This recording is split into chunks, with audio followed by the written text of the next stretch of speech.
One of the things that I was really inspired about was the topic of legacy. When we talked about purpose, you said something along the lines of it's bigger than the project, and you talked a lot about legacy. I wonder if you could share some of that. In the context of what I've said is that I happen to be very lucky that I'm chairman of a program called Crossrail. It's almost 15 billion in value. I have a terrific chief executive who has to deal with the day-to-day stuff and make sure that we deliver as we are, on time and within the funding that was made available.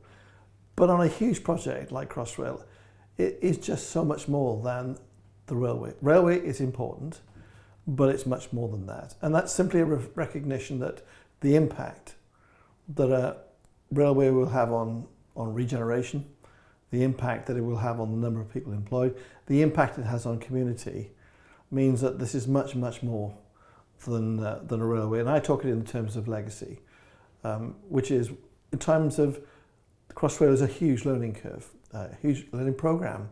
How do we make sure that we don't repeat all the things that we've learned and actually go through the same experience? For me, it's really important to build on the experiences as you go forward into the next project. And I suppose in that regard, when I look at legacy, there are a few things that come to mind. First of all, in terms of people, we have talked a lot in the UK about the need for ongoing investment in infrastructure.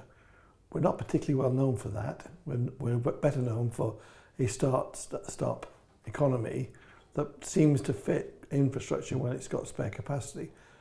The net result of that, not only is it that we have infrastructure that we wish was better, but also it means that we don't necessarily retain the skills because there's not continuity. And certainly in the context of Crossrail, I am very proud of what we've done with regard to taking young people, some of them who were not in employment, education or training, in other words, they were NEETs. Some had never worked since they left school.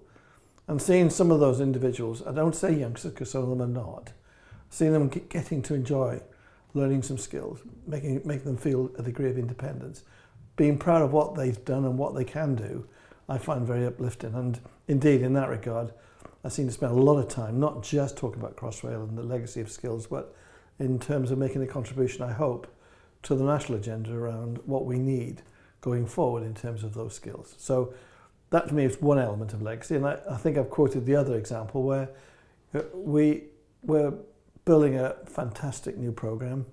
It'll be something that will be around London for the next 100 years and more. But at the same time, we've moved a lot of material out of London. And I am very proud of the fact that we developed a programme with the Royal Society for the Protection of Birds. And with all the muck that we moved out of London, we built the largest wet bird reserve in Europe. And of course, that's going to last a long, long time into the future. And of course, again, in terms of my interest is in regeneration. And one of the things that is a very neat solution for what we should do with the waste materials that we're taking out of London.